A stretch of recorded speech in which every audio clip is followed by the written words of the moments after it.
बच्चों को दुआएं, बड़ों को सलाम। फ़िज़ा है मेरा नाम। You are watching morning with Fiza. नाज़रीन, आज की खूबसूरत सुबह आप लोगों की मेरी बहुत सारी दुआएं हैं कि बहुत अच्छी हो, आज का सारा दिन बहुत अच्छा हो, बहुत खुशी वाला हो। और कोई अगर डिप्रेशन में है उसके लिए भी मैं बहुत दुआ करूँगी, क्योंकि डिप्रेशन जो है ना इंसान को खोखला कर देता है, खा जाता है, आइसोलेशन की तरफ ले जाता है। तो किसी को भी अगर कोई स्ट्रेस की, किसी डिप्रेशन के इश्यूज़ हैं तो मेरी बहुत सारी दुआएँ हैं कि उनके हालात ठीक हों, डिप्रेशन से निकलें, ट्रॉमा से निकलें। और ये जो अल्लाह की बनाई हुई खूबसूरत दुनिया है, इसको मज़े से जिएँ, इसको देखें। ये ज़िंदगी जो है ना जीने का नाम है, गुजारने का नाम नहीं है। तो खैर, इस बात के साथ हम अपने प्रोग्राम की शुरुआत करते हैं। नाज़रीन, आज हमारे प्रोग्राम में जैसे कि हम आपको पता है कि हेल्थ के हिसाब से बात करते हैं, और हेल्थ में सबसे पहले हम बात करेंगे तीली। तीली क्या होती है, तीली क्या चीज़ है, इसके बारे में आप लोगों ने भी सुना होगा, मगर मोस्टली जो लोग हैं ना उनको इस बारे में इतना कोई एग्जैक्ट नहीं पता, क्योंकि तीली जो है ना एक ऐसा इम्पॉर्टेंट पार्ट है हमारे बॉडी का, जिसको हम पता है क्या कहते हैं, स्प्लीन। ठीक है, ये बड़ी इम्पॉर्टेंट होती है, ये दिल के करीब होती है और मैदे के पीछे जो है ना हिस्सा उधर होती है, और बाई साइड की जो आपकी पसलियाँ होती है ना, बिल्कुल ये उनके नीचे होती है तीली। और इसका काम जो है ना वो होता है कि खून को साफ़ करना है, और इसके अलावा जो आपकी इम्यूनिटी होती है ना उसको स्ट्रॉन्ग करना इसका बड़ा काम होता है। ठीक है, फिर जो वाइट ब्लड सेल्स होते हैं आपके, ठीक है ना, उनको ये बड़ा अच्छी तरीके से कंट्रोल करती है तीली। और इसके अलावा जैसे कभी कभी जो इश्यूज़ आते हैं वो ये होते हैं कि जो तीली जो अपना काम कर रही होती है इसका साइज़ बढ़ जाता है, कभी कभी जो इश्यूज़ आते हैं। अब अक्सर इसके अंदर जो है ना इन्फेक्शन भी हो जाता है, ठीक है, चोट भी लग जाती है, कभी ये फट भी जाती है। तो क्या इसके बगैर इंसान ज़िंदा रह सकता है या नहीं रह सकता? डॉक्टर्स कहते हैं कि इसके बगैर भी आप ज़िंदा रह सकते हैं, मगर आपका इम्यूनिटी जो है ना वो बड़ी वीक हो जाती है। तो आज इसके ऊपर बात करेंगे कि आज हमें तीली के बारे में बताने के लिए हमने बुलाया है हकीम साहब है, मुजम्मिल साहब, जो कि किसी तारुफ के मोहताज नहीं है। आइए जी, अस्सलाम वालेकुम।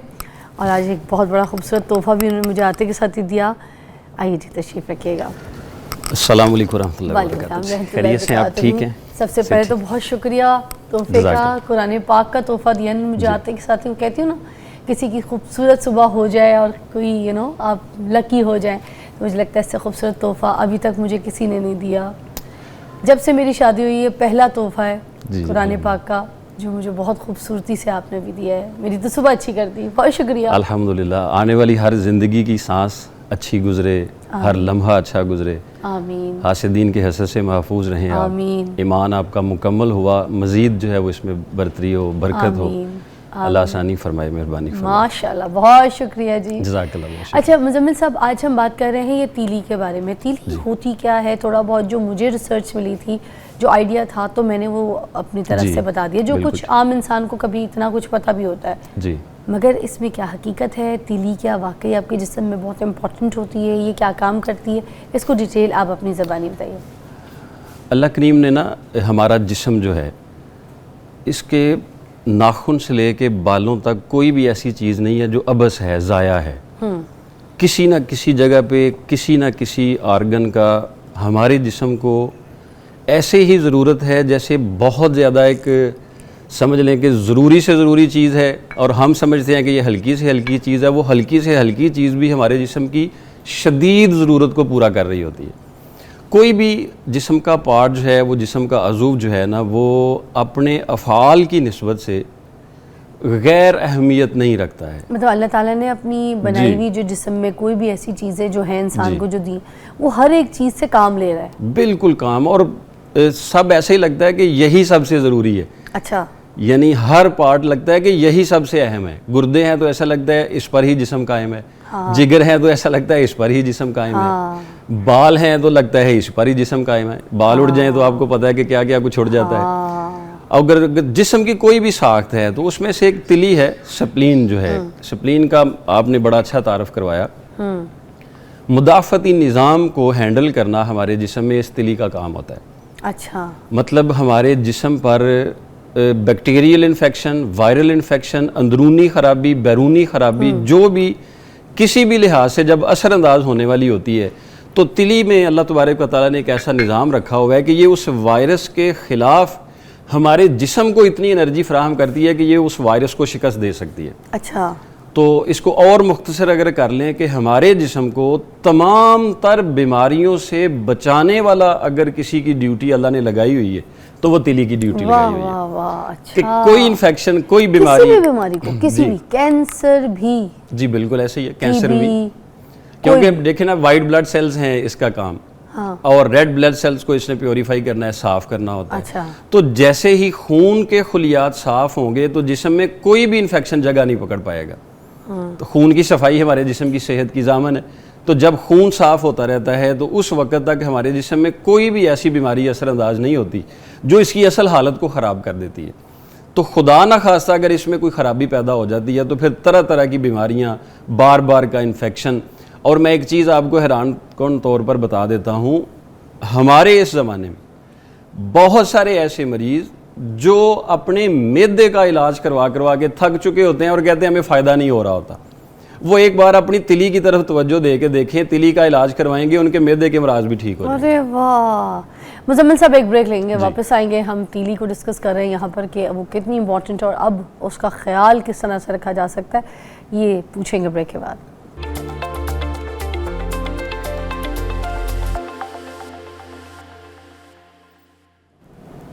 Welcome back, you watching morning with Fiza. नाज़रीन, हम लोग बात कर रहे हैं तिल्ली की, जो कि तिल्ली कितनी इंपॉर्टेंट होती है अपनी पूरे जिस्म में। तो मुजम्मिल साहब हमें बता रहे थे, अच्छा अब हम इसको किस तरीके से सेहतमंद रख सकते हैं? इसके अंदर कोई इन्फेक्शन तो नहीं आ रहा, या फिर इसको कोई चोट तो नहीं लग गई, या कोई ऐसी कोई हमारे खाने या कोई ऐसी चीज़ है जो हमारी इस चीज़ को मुतासर कर रहे हैं? देखिए, जिसमें इंसानी की कोई भी बीमारी है वो तिली के मुतल्लिका है, जिगर के मुतल्लिका है, दिमाग के मुतल्लिका है, दिल के मुतल्लिका है। एक चीज़ तो मैं नाज़रीन की खिदमत में ये ज़रूर अर्ज़ करूँगा, किसी भी बीमारी के इलाज को शुरू करने से पहले ये चीज़ देखें कि इस बीमारी को बढ़ा कौन रहा है। यानी हमारी खुराक में कोई ऐसी चीज़ है जो इसको बढ़ा रही है, तो पहले उस खुराक को कम करें। हम कुछ अद्वियात ऐसी जिस्म पर इस्तेमाल कर रहे हैं, उसके साथ भी जो है वो बहुत सारे अमराज पैदा हो रहे होते हैं, तो पहले उन चीज़ों को कम करें। अगर हम उन चीज़ों को स्टॉप नहीं करते हैं और उसके साथ कोई ना कोई इलाज भी जारी रखते हैं, तो एक तरफ से वो ख़त्म हो रही होगी, एक तरफ से वो बढ़ रही होती है। मैं आसानी के साथ इसको जो है वो क्लियर कर देता हूँ। अगर आप अपनी तिली को ठीक करना चाहते हैं तो फिर तली हुई चीज़ें छोड़ दें। अच्छा। ये एक आसान सा नुस्खा है। तिली ठीक रहेगी अगर आप तली हुई, फ्राई की हुई चीज़ें जो हैं वो कुछ वक्त के लिए छोड़ देंगे, तो आपकी तिली को बहुत हद तक बेहतरी के लिए जो है वो एक उम्मीद बन जाती है। अच्छा। दूसरे नंबर पे, अगर आप खुदा ना खास्ता कोई नींद की गोलियां ले रहे हैं तो उसको फौरी बंद कर दें। वो क्या करती है इसमें? वो आपकी तिली पर बहुत बुरे असरात देती है। वो तिली पर, जिगर पर बहुत ज़्यादा ख़तरनाक असरात ले रही होती है। तिली का जो अंदरूनी मुदाफ़ती निज़ाम बनाने वाला सिस्टम होता है वो उसके साथ आहिस्ता आहिस्ता सुन्न होना शुरू हो जाता है, जिससे ख़राब हो जाता है। चाहे हम मेलेटोनियन ले रहे हो उसमें भी प्रॉब्लम देती है। जैसे लोग आजकल, आपको पता है, मेलेटोनियन पे आ गए। हाँ जी, तो वो मेलेटोनियन तो हमें वैसे ही अंधेरे से मिलता है।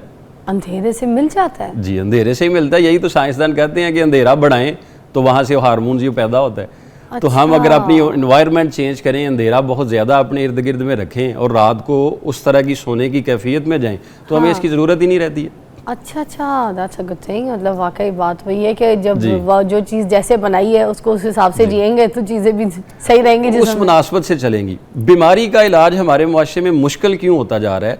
हम चाहते हैं कि बीमारी ख़त्म हो, लेकिन जो चीज़ें बीमारी बढ़ा रही हैं हम उनको ख़त्म नहीं करते हैं। वो अपने साथ साथ चला रहे होते हैं, जिससे फिर बीमारी बढ़ रही होती है। अच्छा। उससे फिर नुकसान हो जाता है। ये तिली को चोट कैसे लगती है? ये तो वैसे भी पसली के पीछे है ना? जी जी। फिर चोट कैसे लगती है उसको? अंदरूनी तौर पर बहुत सारे बैक्टीरिया या कोई बैरूनी तौर पर ऐसा वायरल इन्फेक्शन जो खून के अंदर शामिल हो जाता है, तो फिर वो मुस्तकिल जो सफाई वाला निज़ाम तिली ने करना होता है वो नहीं कर पाता।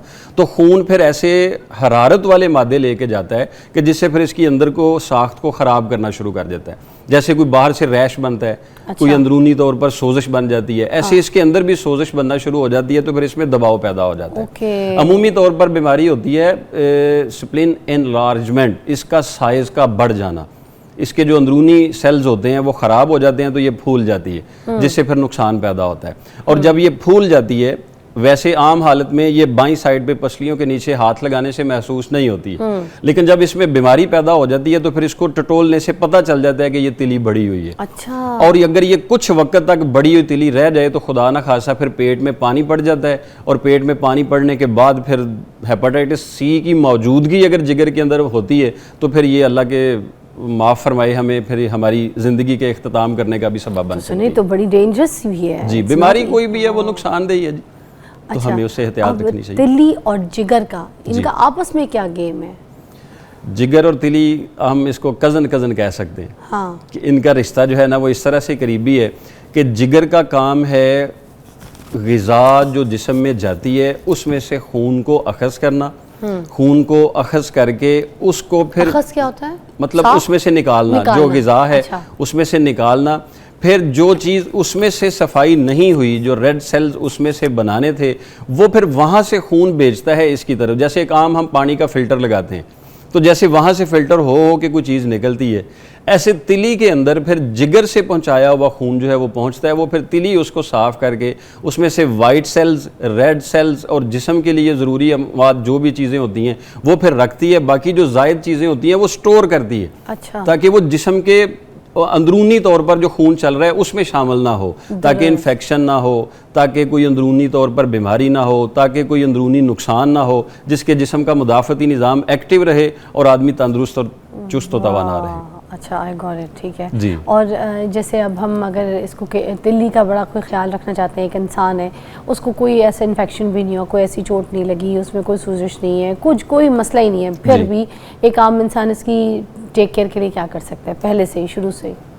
इसकी हिफाजत के लिए सबसे ज़्यादा जो सबसे अहम तरीन चीज़ है ना वो ये है कि हमें हमेशा अपना जो निज़ाम इंहज़ाम है, जो ग़िज़ा के हज़म होने वाला निज़ाम है उसका ख़्याल रखना पड़ेगा। मतलब जो भी ग़िज़ा आप इस्तेमाल कर रहे हैं वो ये सिर्फ नोट कर लें कि वो अपनी भूख के साथ आप कर रहे हैं या ज़बरदस्ती कर रहे हैं। एक होती है तलब के साथ खुराक खाना, एक होता है ज़बरदस्ती खाना कि मेरा टाइम हो गया है तो मैंने खाना ही खाना है। जब हम मैदे पर तलब से ज़ायद उस पर बोझ देना शुरू कर देते हैं तो चूंकि ये मैदे के बिल्कुल साथ होती है तिली, मैदे के साथ, इसीलिए कभी कभी कुछ लोगों को ये भी शक पड़ जाता है कि मुझे मैदे का दर्द होना शुरू हो जाता है। अच्छा। मैं एक आम सा साइन बता देता हूँ, जो लोग नाफ के 2 इंच के ऊपर वाले हिस्से पे लेफ्ट साइड पे दर्द महसूस करें और वो दर्द उनके पीछे कंधे में जाना शुरू हो जाए, यहाँ पर भी दर्द हो और पीछे कंधे में भी हो, सामने चेस्ट पे नहीं हो लेकिन कंधे पे दर्द हो, तो फिर वो मैदे का या आंत का दर्द नहीं होगा, वो तिली का दर्द होगा। फौरी तौर पर तिली का इलाज करवाएंगे तो वो ठीक हो जाएंगे। ओके, तो इसके लिए कोई है कोई नुस्खा जो आप तजवीज़ भी जी, करें? दूसरी 2-3 अलामात मैं बता देता हूँ ताकि आसानी हो जाए। जिन लोगों को भूख लग रही हो और भूख खाना खाने में थोड़ी देर हो जाए तो खाना अगर वक्त पे ना मिले तो उनका जी मतली करना शुरू हो जाए। दुरुस्त ऐसे है। तो जी मतली करने की वजह से भी तिली में कोई ना कोई खराबी मौजूद होती है जिसकी वजह से ऐसा हो जाता है। और जिन लोगों को सुबह नींद से उठते ही, मतलब आराम से सोए थे कोई ऐसा मसला नहीं है, लेकिन सुबह सुबह नींद से उठते हुए ही उनको पेट में, पूरे पेट में हल्का हल्का दर्द जो काबिले बर्दाश्त होता है वो वाला दर्द होना शुरू हो जाए तो फिर भी उनके तिली में कोई मसला आ रहा होता है। काबिले बर्दाश्त दर्द हो, जबकि वो वाला तो कोई दर्द नहीं है ऐसा कुछ सीवियर, फिर भी बंदे नहीं, एक होती है दुखन, अच्छा, एक होता है दर्द। दुखन तो किसी भी वक्त होती है और आदमी उसको बर्दाश्त कर रहा होता है। अच्छा। दर्द होती है शिद्दत की दर्द जो ना काबिले बर्दाश्त होती है। अच्छा। मतलब जैसे सर दर्द है, हाँ। बड़े लोग सर दर्द लेके घूम रहे होते हैं, हाँ। लेकिन जब वो शिद्दत का दर्द बढ़ जाता है तो फिर उससे नहीं जो है वो बर्दाश्त हो पाता। अच्छा। तो एक होती है दुखन, पेट दुख रहा है, हल्का हल्का सा दर्द है, कोई ऐसी तकलीफ नहीं है लेकिन दुखन है, मतलब अनकंफर्टेबल है, बंदा इजी नहीं है, तो फिर वो समझे कि उसके तिली में कुछ मसले आ चुके हुए हैं तो उसके लिए बेहतरी की जा सकती है। पहला नुस्खा जो तिली की खराबी के लिए हम शुरू कर सकते हैं वो ये एक बड़ी खूबसूरत चीज़ है, ये हमारे कुरान मजीद में भी इसका जिक्र है। इसकी अफादियत के बारे में बहुत सारे उलमा, बहुत सारे फ़ुक़हा, बहुत सारे जो अतिब्बा इकराम ने उन्होंने इस पर रिसर्च की और इनको बहुत सारी बीमारियों में फ़ायदामंद साबित हुआ। अंजीर है, ये कुरान मजीद में इसका जिक्र है, हमारे लिए यही काफ़ी है। मैं अक्सर कहा करता हूँ जिस चीज़ का जिक्र कुरान में आ जाए या नबी पाक सल्लल्लाहु अलैहि वसल्लम के फरमान में आ जाए, तो फिर तहकीक करना छोड़ दिया करें, यही समझ के ले लिया करें कि ये हमारे नबी पाक को पसंद थी। क्या बात है। अच्छा, कुरान पाक में इसका जो जिक्र आया था किन इलाज के लिए आया था, किन चीज़ों के लिए आया था? इसकी कसम उठाई गई है। हाँ, इसकी कसम उठा के अल्लाह तबारक व तआला ने कुरान मजीद में इसका बयान फरमाया, और ये जन्नत के फलों में से भी एक फल कहा जा सकता है कि वहाँ पर भी हमें दस्तरखान पे ये मिलेगा। अल्लाह ने जन्नती मेवे हमें दुनिया में दिए हो। माशाअल्लाह। तिली में अगर कोई मसला आ रहा हो तो ये सिर्फ 3 दाने अंजीर के, इसको सेब के सिरके में रात को भिगो के रख दें। मतलब 1 कप सेब का सिरका हो और रात के वक्त इसको 3 दाने अंजीर के भिगो के रख दें। सुबह उठ के खाली पेट जो है वो आप ये अंजीर खाना शुरू कर दें। ये फूल भी जाएंगे ना? हाँ जी, ये फूल जाएगी और ये खाना शुरू कर दें, और सिर्फ 1-2 घूंट साथ सिरके का इस्तेमाल करें। 1-2 घूंट से ज्यादा नहीं लेना है, सिर्फ इतना इस्तेमाल करें। सिरका कितना था? 1 कप छोटा। अच्छा, इतना ज्यादा लेना है? जी जी, छोटा 1 कप उसमें भिगो के रखना है इसको। अच्छा, ठीक है। सुबह इसको ये खा लेनी है, वो सिर्फ 1-2 घूंट लेना है, इससे ज्यादा नहीं लेना है। ठीक है। ये है शुरुआती नुस्खा। और ये कितने दिन तक करना है? ये 10 से 15 दिन तक अगर इस्तेमाल किया जाता है तो इसमें बहुत सारी अलामात जो तिली के मुतल्लिका आ रही होती हैं उससे अल्लाह पाक अपनी फजल के साथ जो है वो बेहतरी अता फरमा। और वो जो एप्पल साइडर विनेगर जो बच जाएगा उसमें दोबारा फिर ये डाला जा सकता है नेक्स्ट डे के लिए, है ना? बिल्कुल डाला जा सकता है। हाँ जी, जबरदस्त। एक नुस्खा ये है। ठीक है, दूसरा नुस्खा हम ब्रेक के बाद सुनेंगे। But wow, very nice. चलिए जी, एक ब्रेक के बाद।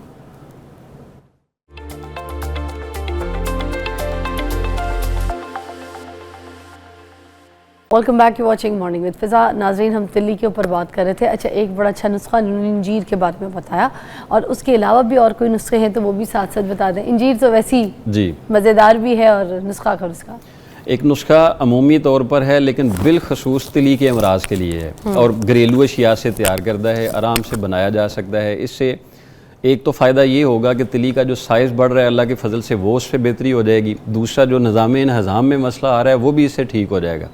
तीसरा, जो थकन है वो भी इसके साथ बेहतर हो जाती है, क्योंकि वो चीज़ें जब नाज़रीन देखेंगे तो वो खुद अंदाज़ा लगा लेंगे। ये हल्दी लेनी है पंसारी से,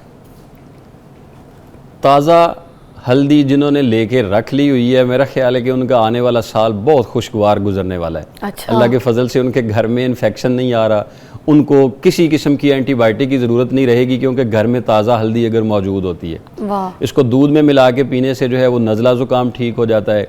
बहुत ज़्यादा जिस्म में दर्द हो रही हो तो इसको नीम गर्म दूध के साथ जो है वो 1-2 चुटकी खाने से दर्द में भी अफाका हो जाता है, लेकिन ये अंदरूनी इन्फेक्शन को भी बेहतर करती है। अच्छा, जो दूध में पीने वाला है वो ये वाली हल्दी जी, ये हल्दी घरेलू हल्दी ये होती है। जो आंबा हल्दी होती है वो नुस्खों वाली होती है, वो मतलब जोड़ों के दर्द में, दूसरे पट्ठों के मसले में वो अलहदा से आंबा हल्दी जो है वो खरीदी जाती है। ठीक है। ये जब हल्दी होती है तो ये अमूमी हल्दी की बात हो रही होती है। ठीक है। तो ये हल्दी ले ली है आपने, 20 ग्राम ले लें, और ये है एक सूखा अदरक, सुंड, खुश्क अदरक, इसको जंजबील भी आप जैसे पूछ रहे थे, जंजबील इसको कहते हैं। ये है सुंड है, और इसकी खुशबू इतनी कमाल होती है कि ये खुशबू हमें जन्नत में भी मुयस्सर होती है। अल्लाह तबारक व तआला ने हमें मशरूब में इस तरह की खुशबू वाला मशरूब हमें पिलाना है। अच्छा। तो ये दुनिया में हमें मुयस्सर है, हमें इनसे फ़ायदा लेना चाहिए। ये सुंड है, ये भी 20 ग्राम लेनी है, और ये काली मिर्च है, ये भी आपने 20 ग्राम लेनी है। और इसके साथ ये एक चीज़ मिलेगी, जौ खार।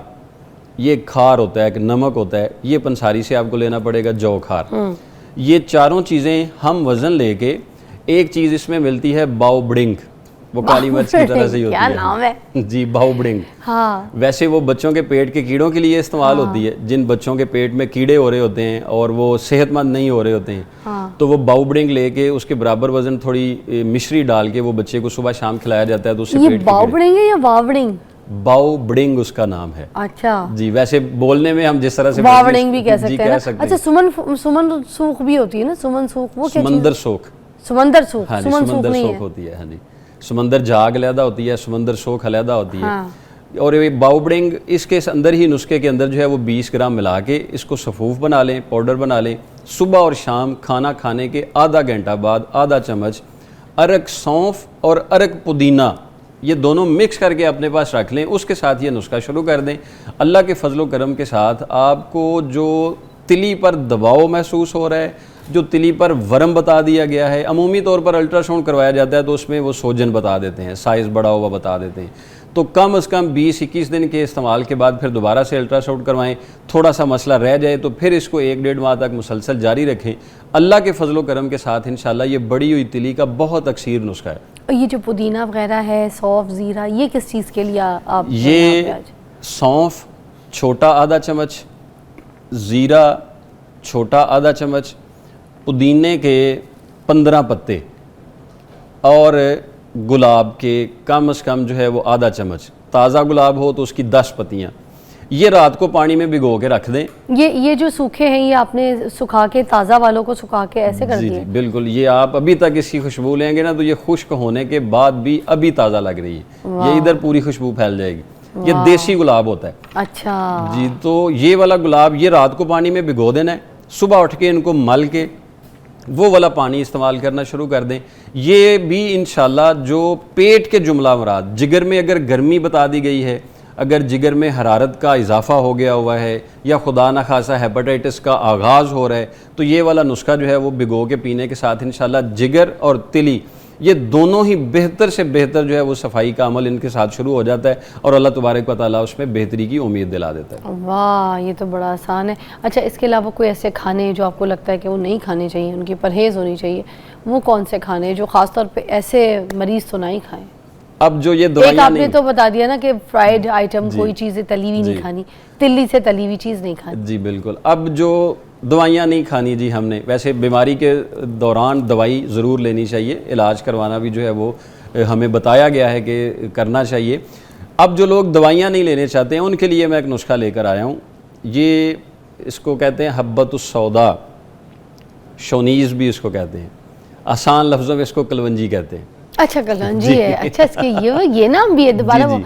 हब्बतुस हब्बतुस सौदा। हाँ जी, हदीस शरीफ में इसका ये नाम है अच्छा, कि काला दाना इसको कहा जाता है हब्बतुस सौदा जी, और शोनीज़ भी इसको कहा जाता है। शुनीज़, कलवंजी इसका आम नाम है। ठीक। ठीक है, ये कलवंजी और ये सौंफ, ये दोनों चीज़ें जब आप रोटी बनाने लगें तो जो आटा होगा ना, अगर एक पेड़ा मतलब एक रोटी आपने बनानी है तो उसमें इसकी 2 चुटकी और इसकी 2 चुटकी सौंफ की, अगर तो आप इन दोनों को पीस के रख लें तो सफ़ूफ इनका उस आटे में मिक्स करके ये वाली रोटी आप सुबह शाम खाना शुरू कर दें।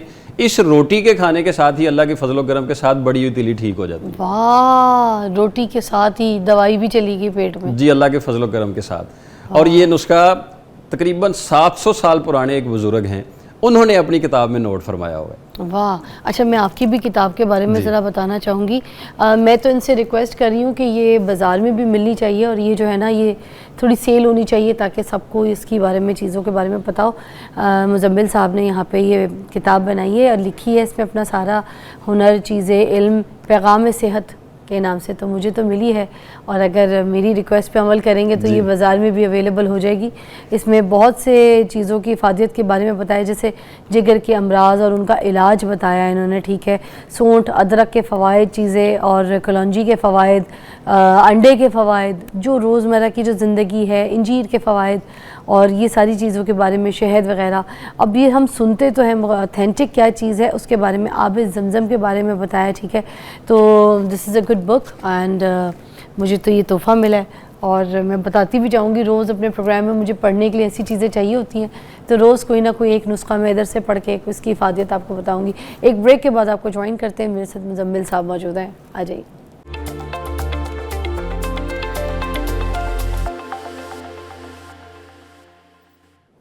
Welcome back. हमारे साथ मुज़म्मिल साहब मौजूद हैं और हम ये पूछ रहे हैं तिल्ली के बारे में। अगर तिल्ली किसी की रिमूव कर दी गई है, निकाल ही दी गई है, ठीक है ना, अब उसकी ज़िंदगी पे क्या इफ़ेक्ट्स होंगे? क्या उसके बाकी ऑर्गन काम करेंगे सही तरीके से? वो नॉर्मल लाइफ जी सकता है या नहीं? मेडिकल पॉइंट ऑफ व्यू से तो आप पहले ही इसको क्लियर कर चुके हैं कि तिली के बगैर जो है वो रहा तो जा सकता है, लेकिन जैसे एक माजूर आदमी रहता है, हम उसको इस तरह से कह सकते हैं कि उसका जो मुदाफ़ती सिस्टम ही है वही अगर ठीक तरह से काम नहीं कर पाएगा और हर गुज़रते मौसम के साथ या हर आने वाले दिन के साथ कोई भी ऐसा इन्फेक्शन उस पर असरअंदाज हो जाए, कोई एलर्जी हो जाए, कोई सोजिश हो जाए, कोई अंदरूनी तौर पर फ़ीवर हो जाए, कोई अंदरूनी तौर पर इन्फेक्शन हो जाए और उस इन्फेक्शन को ख़त्म करने के लिए जिस्म में अगर सलाहियत ही मौजूद नहीं होगी तो फिर वो ज़िंदगी बड़ी अजीब सी हो जाएगी। ज़िंदा रहना और चीज़ होता है, तंदुरुस्ती के साथ ज़िंदा रहना और चीज़ होता है। तो फिर तिली के बगैर जो है वो तंदुरुस्ती एक ख्वाब बन जाती है, जिसकी वजह से ऐसा होता है। और ऐसे कम केसेस होते हैं कि जिनको तिली रिमूव करवाने की कैफियत में आना पड़ता है, वरना तिली, जिगर, गुर्दे, अल्लाह तबारक व तआला ने ना इन आर्गन में एक सलाहियत रखी हुई है, ये खुद से ये रीजनरेट भी होते हैं। अगर इनको मुनासिब वक्त पर थोड़ा अच्छा ट्रीटमेंट मिल जाए तो ये खुद से बढ़ते भी हैं और ख़ुद से सही होना भी जो है वो शुरू हो जाते हैं। तो वक्त पर और मुनासिब इलाज लेने से हम किसी भी बड़ी से बड़ी बीमारी को शिकस्त दे सकते हैं। तो हमें इसका इंतज़ार नहीं करना चाहिए कि वो मुकम्मल ख़राब हो तो फिर उस तरफ जाना चाहिए। वाह, अच्छा, अब अगर हो गई है ख़राब, ठीक है ना, अब एहतियातें क्या क्या करनी होंगी? देखिए, तिली ख़राब अगर हो गई है तो हमें ग़िज़ाई तौर पर जो एहतियात करनी है वो ये है कि हमें फ़ौरी तौर पर जो है वो बहुत ज़्यादा खट्टी चीज़ें वो अपनी लाइफ से माइनस कर देनी चाहिए, जिसमें खटास हो, अचार हो, जिसमें लीमू हो, मतलब मखसूस तौर पर लीमू, उसका इस्तेमाल कम कर दें। ये जो बाज़ारी बहुत ज़्यादा बिस्किट्स हैं, बहुत ज़्यादा जो हैं वो बेकरी आइटम हैं, इनसे ज़रा थोड़ा सा जो है वो अवॉइड कर लेना चाहिए। ताज़ा फल, ताज़ा जूस और ताज़ा सब्ज़ियाँ, ये इस्तेमाल ज़्यादा से ज़्यादा करनी चाहिए। जब इनका इस्तेमाल बढ़ा दिया जाएगा तो फिर हमें एक मौका आ जाएगा कि जिसके साथ हम अपनी ख़राब की हुई इस तिली को दोबारा से जो है वो रिकवर कर सकते हैं। दूसरे नंबर पर हमें अपनी मगर अगर किसी की निकाली दी है, सपोज वैसे तो अगर निकाल दी गई है, अगर निकाली दी है तो फिर हमें हर उस ग़िज़ा को ज़्यादा करना पड़ेगा जो जिगर को ताकत दे। मतलब हमें तिली के बाद फिर जिगर का ज़्यादा ख्याल रखना पड़ेगा और जिगर को ख़राब होने से बचाना पड़ेगा। और जिगर को ताकत देने के लिए बहुत सारी अशिया का इस्तेमाल जो है वो अपने इस्तेमाल में रखना पड़ेगा, क्योंकि तिली वाला काम भी फिर जिगर को करना पड़ेगा। जब उस पर दोबारा बोझ आएगा तो फिर उसमें फिर और काफ़ी सारे नुकसान हो जाएंगे। जब तिली निकल गई है तो फिर हमें उसके बाद हमेशा कभी भी पेट भर के खाना नहीं खाना चाहिए, मतलब हमेशा भूख रख के खाना चाहिए। अगर तिली निकल गई हुई है तो कभी गलती से भी कोई नशे वाली चीज़ इस्तेमाल नहीं करनी चाहिए, जिसमें कोई नशा हो। नशे के तौर पर चाय भी ना लगाएं, नशे के तौर पर कोई भी नशा है, शीशा कोई ऐसी चीज जो भी है वो फिर उसके बाद आप हमेशा के लिए उसको ख़त्म कर दें। अच्छा, हाँ जी। और तीसरे नंबर पे जब आपकी तिली नहीं है तो गोश्त को कम से कम 20 दिन के वक्फे से इस्तेमाल करें, रोज़ाना इस्तेमाल ना करें। गोश्त क्या काम करेगा वरना? जी, गोश्त अगर हज़म जल्द नहीं हो सकेगा, निज़ाम निज़ाम डिस्टर्ब हो जाएगा। जब निज़ाम निज़ाम डिस्टर्ब हो जाएगा तो उसका फिर दबाव पेट भी तय में बहुत ज़्यादा हो जाएगा, जिससे फिर फैलाव बढ़ जाएगा। तो कहने का मतलब है कि वो खाने वो चीज़ें मतलब खानी है जो फ़ौरन आपको हज़म हो जाए। जी, जल्द हज़म होने वाली जो है। तो ऐसे कोई नुस्खे नहीं है जो कि खा भी लिए जाए अगर और उसके बाद हज़म भी हो जाए? जी बिल्कुल, आराम से घर से नुस्खा बनाए जा सकते हैं। जैसे हमारी फक्की तौर पर भी होता है, सफ़ूफ़ के तौर पर भी होता है। ये ताज़ा पुदीना आप ले लें, ताज़ा पुदीना ये आसानी से मिलने वाली चीज़ है। पुदीना हमारी ज़िंदगी में इस दौर में जितने भी अमराज हैं जो क्रॉनिक हो चुके हैं, जो नए हैं, जो वक्ती हैं, जो मुस्तकिल हैं, इसके अंदर इतनी अफादियत है कि हर बीमारी को ठीक करने की सलाहियत अल्लाह ने इसमें रखी हुई है। तरीक़ाकार इस्तेमाल होता है, मतलब मुनासिब मुरक्कबात बना के इसका इस्तेमाल किया जाता है, मुख्तलिफ बीमारियों से शिफा हो सकती है। ये पुदीना आप ले लें 50 ग्राम और इसमें गुल गुलाब डालें आप 50 ग्राम। गुल गुलाब मतलब गुलाब के फूल की पत्तियां जो, अच्छा, हाँ जी, ये वाले ले लें आप 50 ग्राम। इसको गुल गुलाब कहते हैं? जी, गुल गुलाब कहते हैं। और ये आप ज़ीरा सफ़ेद, ये भी आप ले लें 50 ग्राम। ये ज़ीरा सफ़ेद 50 ग्राम, गुल गुलाब जो है वो 50 ग्राम, पुदीना 50 ग्राम और इसमें कलवंजी ये आप मिलाएं 50 ग्राम। 50 ग्राम कलवंजी और इसमें 20 ग्राम मिलाएं काली मिर्च, 20 ग्राम काली मिर्च मिला लें और इसमें 20 ग्राम सौंफ मिला लें। ये वीडियो रिपीट करके आप इन नुस्खों को दोबारा देख लीजिएगा। ये सौंफ, ये काली मिर्च और कलवंजी और ज़ीरा सफ़ेद और गुलाब के फूल की पत्तियाँ और पुदीना, ये वाला एक नुस्खा बना लें। अगर इसको खुश जायका बनाना चाहते हैं तो जितना इसका वज़न हो इससे आधा वज़न इसमें नमक डाल दें थोड़ा। अगर आप नमक के बगैर भी इस्तेमाल करेंगे तो इसका फ़ायदा ही फ़ायदा होगा।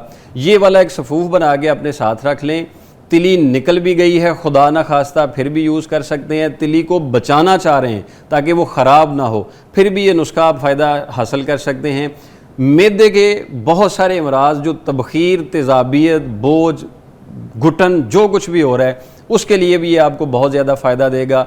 इस्तेमाल ये करना है सुबह, दोपहर, शाम, खाना खाने के आधा घंटा बाद ज़ीरे के अरक के साथ। ज़ीरे का अरक मिल जाएगा, ज़ीरे के अरक के साथ सुबह, दोपहर, शाम। पहला हफ्ता 3 टाइम पे इस्तेमाल करना है, अगले हफ्ता 2 टाइम पे इस्तेमाल करना है, फिर उसके अगले हफ्ते 1 टाइम पे इस्तेमाल करना है। 1.5 से 2 माह तक इस्तेमाल करें। अल्लाह के फजल करम के साथ जो बड़ी हुई तिली है, जो सोजिश बन चुकी हुई है, जो तिली पर अंदरूनी तौर पर कुछ साइज़ में मसला आ चुका हुआ है, इसके इस्तेमाल के साथ मेरा मालिक करम नवाजी फरमाएगा और आपको सेहत वाली लंबी ज़िंदगी अता फरमाएगा। शुक्र अल्लाह, वेरी नाइस, बहुत बहुत शुक्रिया मुजम्मिल साहब। बड़ा अच्छा शो। और तिल्ली के हिसाब से जो लोग नहीं जानते थे, आज उनको पता चल गया कि तिल्ली कितनी ज़रूरी है आपके इन ऑर्गन्स में। उनका ख्याल रखें और किस सूरत हाल में आपकी तिल्ली है ये आप ख़ुद भी चेक कर सकते हैं। तो अपने आप को भी एग्जामिन करें और इन नुस्खों को इस्तेमाल करके अपनी तिल्ली को सेहतमंद बनाएं। ब्रेक के बाद मिलते हैं।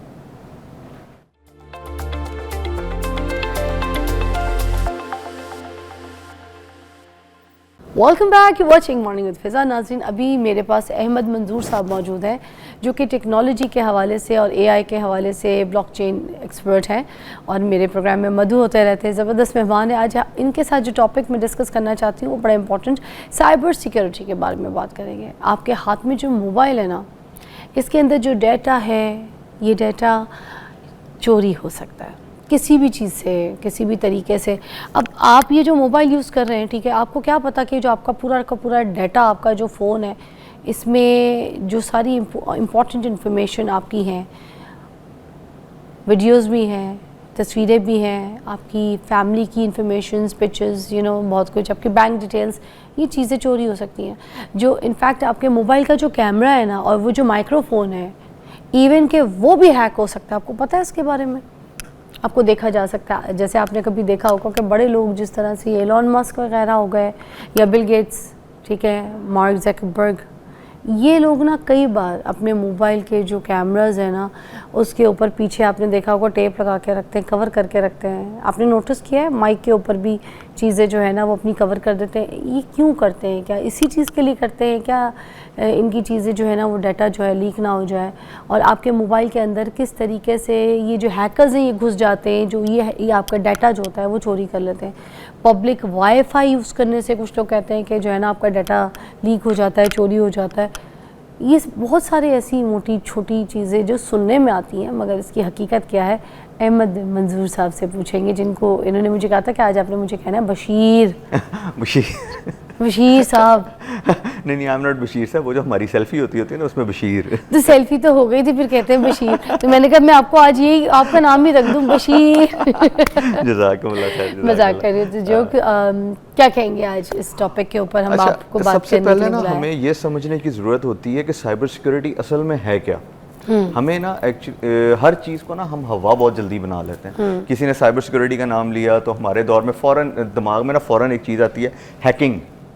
अच्छा, और हैकिंग से दिमाग में आती है कि अच्छा इसका अकाउंट हैक कर लो, उसका जीमेल हैक कर लो, उसका फेसबुक अकाउंट हैक कर लो। क्योंकि यही लोगों के लिए दिमाग में नॉर्मल, यानी कि कोई बंदा अगर हैकिंग सीख के आ जाए तो उससे सबसे पहला सवाल क्या होता है कि मेरा ये जानने वाला बंदा, उसका मुझे बताओ कि क्या कर रहा है या कर रही है।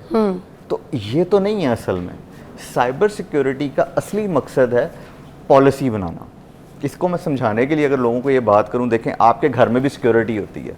जो आपका डिलीवरी बॉय आता है देने के लिए, उसको आप कभी घर के अंदर नहीं लेके आते, उसको बाहर से ही, या कोई जानने वाला इस तरह का पहली दफ़ा आया, उसको घर के बाहर से ही काम कर भी आपने कर लिया, डिलीवरी भी ले ली। बेसिकली एक गेट लगा हुआ है।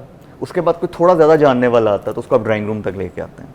उससे ज़्यादा जानने वाला आता है तो उसको आप टीवी लाउंज तक लेके आते हैं। बहुत ज़्यादा जानने वाला आता है तो वो पेरेंट्स के कमरे तक भी जा सकता है। तो डिफरेंट लेयर्स बनी हुई हैं घर के अंदर भी। तो यही आपकी ऑनलाइन भी तो होनी चाहिए ना। यानी ऑनलाइन डेटा के लिए भी यही लेयर्स हैं असल में हर जगह के ऊपर। यानी आपके डेटा तक कितने लोग पहुंच सकें। जैसे मिसाल के तौर पे भी हम बात कर रहे थे तो प्रोग्राम से पहले, तो बेसिकली आपके मोबाइल में कितने लोगों के पास पासवर्ड होगा, बहुत ही करीबी लोगों के पास होगा, जो वैसे तो किसी के पास नहीं होता आपके मोबाइल का पासवर्ड। ठीक है, कम से कम अगर आपने किसी को दिया हुआ है जो आपका सोशल मीडिया हैंडल कर रहा है या कोई और चीज़ हैंडल कर, तो उनको आप देते हैं ना एक्सेस। इसी तरह आपके डेटा की एक्सेस कितने लोगों के पास होनी चाहिए। तो साइबर सिक्योरिटी आपका जितना साइबर स्पेस है ऑनलाइन, उसके ऊपर जितनी भी आपकी इंफॉर्मेशन है, असल में उसको सेव करने के ऊपर जो पॉलिसीज बनती हैं वो इस चीज़ से बनती हैं। अच्छा, अब इसके अंदर एक पॉइंट और है, कंपनीज जो है ना पेनिट्रेशन टेस्टिंग कराती हैं, यानी आप भी करवा सकते हैं। जैसे मिसाल के, फिर पुरानी मिसाल में वापस जाता हूँ, कई दफ़ा हमें पता क्या सुनने को मिलता है कि जी हमने तो कैमरे भी लगाए हुए थे, हमने ये भी कहा, कोई बंदा पिछली तरफ से आया, उसने 2 ग्रिल्स तोड़ी और एक छोटी सी खिड़की के अंदर से घुस के घर का सामान लेके चला गया। हाँ।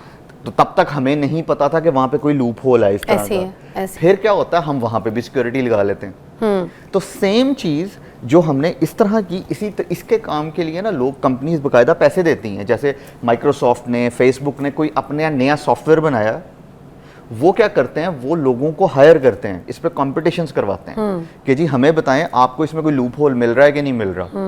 आप उनको बाकायदा रिपोर्ट बना के देते हैं। जैसे अभी रिसेंटली एक माशाल्लाह एक पाकिस्तानी ने नासा के सिस्टम के अंदर एक लूप होल ढूंढा था, तो नासा ने उसको पे किया था उस चीज़ का। ठीक है। तो this is how things work. Basically cyber security को समझना ज़रूरी है कि हर जगह पे जो आपकी स्पेस है उसके ऊपर जो पॉलिसीज बनाई जाती हैं, that is called cyber security in the real. अच्छा जी हाँ। अच्छा, अब ये जिस तरह से मैं एग्जांपल्स दे रही थी एलन मस्क के और यू नो ऑल दैट, तो इनकी जो टेप वगैरह वाली पॉलिसी है, ये क्या है? ये फ़ोन के पीछे, कैमरे के पीछे टेप लगा लेना, इवन इनके माइक्रोफोन्स के ऊपर भी टेप लगा लेते हैं ये लोग, ठीक है ना, स्पीकर्स के ऊपर एंड ऑल दैट। तो ये क्या होता है? ये वाकई क्या इसके ऊपर टेप लगा के रखना कैमरे के पीछे, आपका जो डाटा, आपकी चीज़ें जो हैं वो लीक नहीं होंगी, सेफ रहेगा? अच्छा, बेसिकली हम हम पता सीधा कहाँ चले जाते हैं, एलन मस्क, बिल गेट्स, ठीक है, थोड़ा सा नीचे आके देखते हैं। ठीक है, उन लोगों का शायद उनके ऊपर अटैक्स बहुत ज्यादा होते होंगे, उनके सिस्टम्स पर अटैक बहुत ज्यादा होते होंगे, इसलिए शायद वो ऐसे काम करते हैं। एक आम आदमी मेरे जैसे के लिए, आपके लिए, हमें क्या फर्क पड़ता है? ठीक है, नहीं, मगर फिर भी हमारी फैमिली डाटा चीजें, हमें कोई ब्लैकमेल तो कर सकता है। बेसिकली छोटे लेवल पे सही, वो इस तरह से नहीं होता। यानी इसके लिए आपको बहुत ही हाईफाई टाइप, लाइक आपको कोई एप्लीकेशन आ गई है मिसाल के तौर पर, जैसे आजकल लोग व्हाट्सएप को बहुत ज़्यादा हैक कर रहे हैं। आपको एक कॉल आती है, जी आपका डिलीवरी का जो है ना सामान मेरे पास है, आपका एड्रेस नहीं मिल रहा, तो काइंडली बताएं कि आपको ना 4 डिजिट का कोड आया होगा, तो वो जो है ना आप हमें दे दें। तो वो जो कोड आ रहा होता है ना, बहुत सारे लोग दे भी देते हैं बेवकूफ़ी में, माजरत के साथ, लेकिन वो जो आ रहा होता है व्हाट्सएप के ऊपर आ रहा होता है, और व्हाट्सएप की हाफ स्क्रीन के ऊपर आ रहा होता है। तो वो कोड आपने किसी को नहीं देना। ये जो जितने भी पोस्टैक्स, TCS या ये जो भी कोड या OTP भेजते हैं, ये SMS के थ्रू भेजते हैं, और वो SMS की सूरत में आना चाहिए, ना कि आपकी आधी स्क्रीन के ऊपर नजर आ रहा है। अच्छा, ठीक है, व्हाट्सएप पे नहीं, व्हाट्सएप पे क्यों भेजेंगे? ठीक है ना, तो वो आ रहा, तो उसके ऊपर बकायदा लिखा भी होता है कि अगर आपने किसी और डिवाइस में साइन इन कर रहे हैं तो ये वाला कोड है आपका, अदरवाइज इग्नोर इट। हम बिना पढ़े वो आधी स्क्रीन पे जो आ रहा है, वो जो पढ़ के, सब कोड पढ़ के, तो कोड पढ़ के अगले बंदे को बता दिया, और पढ़े तो सही लिखा गया हुआ उसके ऊपर। सही बात है, सही बात है, सही वो हम जो है ना पढ़ते हैं कोई नहीं, और बस फौरन जो है ना कोड अगला कह रहा, हाँ। और हमारे यहाँ वही बात, मैं इसको नॉर्मली लेता हूँ कि लोगों को लालच होता है, अच्छा मैंने ऑर्डर किया था, चलो नहीं भी किया तो कुछ मुफ्त में आ ही रहा है ना, क्या हो गया यार? सही कह रहे हैं। अच्छा, तो हमारे यहाँ ये चीज़ प्रॉब्लम है। मैं नॉर्मली एक और मिसाल देता होता हूँ, हम माशाल्लाह वो कौम है कि अगर हमें पता लग जाए ना कि किसी एक वेबसाइट पे एक कोर्स फ्री है, तो हम 10 ईमेल्स बना के 10 कोर्सेज फ्री में ले लेंगे। अच्छा, और ये जो लिंक आते हैं व्हाट्सएप के ऊपर, व्हाट्सएप पे लिंक आता है, आपने क्लिक नहीं करना है, कोई लिंक आ रहा है। अगर मिसाल के तौर पे आपने मुझे कोई 1-to-1 लिंक भेजा, तो मुझे सबसे पहले आपसे पूछना चाहिए कि जी ये लिंक किस चीज़ का है, रादर देन कि मैं कहूँ कि नहीं जी क्लिक करके देख लेता हूँ क्या।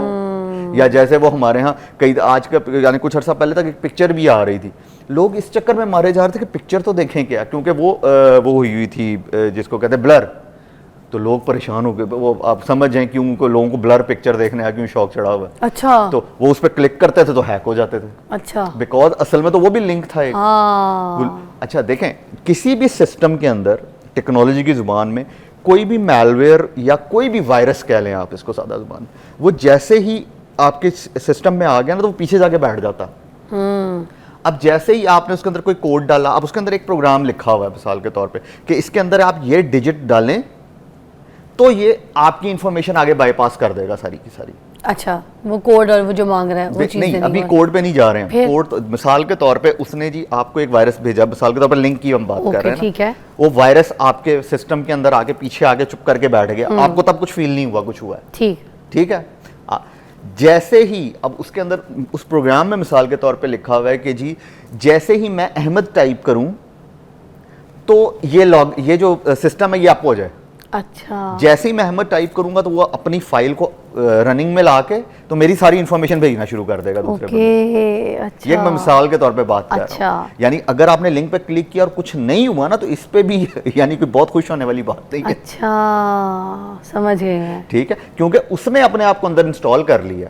कुछ तो चीज़ें अब तो क्योंकि साइबर सिक्योरिटी और सिक्योरिटी बहुत ज़्यादा हाई होती जा रही है, इवन गूगल, एप्पल जो भी आप ऐप इंस्टॉल कर रहे होते हैं वहाँ पे आप गूगल प्ले स्टोर पे रखते हैं, उसको पहले वो वेरीफाई करते हैं। तो आप क्या करते हैं, कई दफ़ा आप कोई ऐप डाउनलोड करते हैं, किसी दोस्त ने भेजी, मैंने चेक किया, तू भी चेक कर समथिंग, जैसे ही आपने उसको इंस्टॉल किया वो अनइंस्टॉल होने का नाम ही नहीं ले रही, तो आपको पूरा सिस्टम रीसेट करना पड़ता है, तो फिर प्रॉब्लम होती है। तो ठीक है, समझ गए मैं, यहाँ तक तो हमें समझ आ गया। एक ब्रेक लेते हैं, उसके बाद मज़ीद सवालात हैं हमारे। तो साइबर सिक्योरिटी के हवाले से हम बात कर रहे हैं, तो don't miss the segment, come back.